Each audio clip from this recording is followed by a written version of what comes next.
Hey everyone, it's Mr. Wolfe here, and in this video I'm going to be modeling the process of photosynthesis. So first let's just get our setting down. So we see this like green thing right here, and so what this is this is an organelle in my plant cell.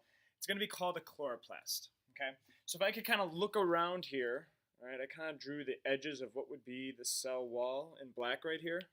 All right, so this chloroplast is just an organelle that's inside my plant cell, just like there would be a mitochondria in here and a nucleus as well. So I'm just going to say that, okay, this right here is my plant cell, and this chloroplast is the organelle. Right? Where this chloroplast, this is where photosynthesis is going to go down. So let's talk about our reactants of photosynthesis, the ingredients that we need to make glucose. So we're going to have solar energy, and then we're going to have this mass as well, these molecules. Now these molecules, this one right here is water, right, and this one is carbon dioxide. So those are the reactants, but where do they come from? How does the plant get these into its plant cell, into the chloroplast? So we need to answer this question. Where does every reactant come from? Well, the solar energy comes from the sun, right? The carbon dioxide, right, that comes, it comes from the atmosphere, and the plant actually gets it through its leaves, through these tiny little microscopic things on the plant cells called stomata. So when they open up, the CO2 is able to get into the plant cell, and that CO2 is able to get into this chloroplast right here. Right?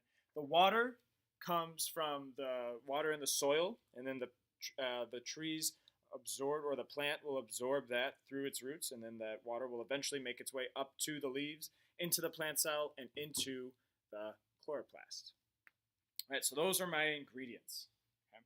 And what's going to happen is the carbon dioxide, the water, they're going to kind of break down into their individual atoms. Right, so I'm going to take those out of here. I'm going to take the solar energy out as well. Right. And this is a really important thing, is as I'm taking things in and out, it's not that I'm destroying mass, it's not that I'm destroying energy. And I'll explain that a little bit in a sec. But here are going to be my products of photosynthesis. Once I have my ingredients, and the chloroplast is able to take apart these molecules, rearrange them, and our big product right here is going to be glucose. Right? And then we're also going to have the product, the side product of oxygen as well.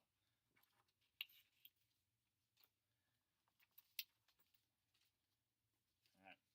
So remember, we have our rules that you can't destroy mass, you can't destroy energy, but if you look at this, I don't have like energy in this model anymore.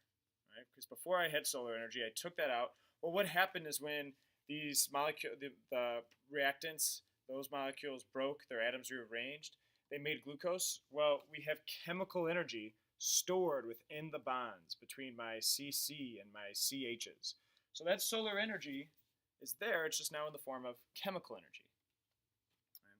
So I have glucose, I have oxygen as my products, and remember, we have to understand, well, why are we making this glucose from photosynthesis? What's the purpose of it? Right? Well, the purpose, and this kind of gets to where the products go afterwards. Right? The purpose of making this glucose, there's two. Right? The first one is for energy. Right? So that's where the glucose is going to go afterwards. It's going to stay in the plant cell. Maybe this glucose goes over to like a mitochondria somewhere like up over here, and the plant cell will use that for energy. If it has plenty of glucose already, it might store it later on in the roots, right? That it might make something like a potato. Right? The other purpose of making this glucose right here is for making the building blocks for growth. Right? So once this glucose is made, it might get sent out of the plant cell, out of the leaf even, and it might go towards a bud to make a new leaf, or it might go to the trunk or the stem of the plant to make it wider, or the roots to make them longer. Right? So that's where my glucose is going to go, and that's also the purposes of glucose. Now, as for my oxygen, right, just like we showed before, my oxygen, the plant doesn't need that oxygen anymore. So just like we had these small microscopic pores in the leaves of the plant open up to let carbon dioxide in, they're going to open up, and oxygen, our side product of photosynthesis, is going to leave the plant. And that's good because we get to breathe that in. Right, so this encapsulates the process of photosynthesis.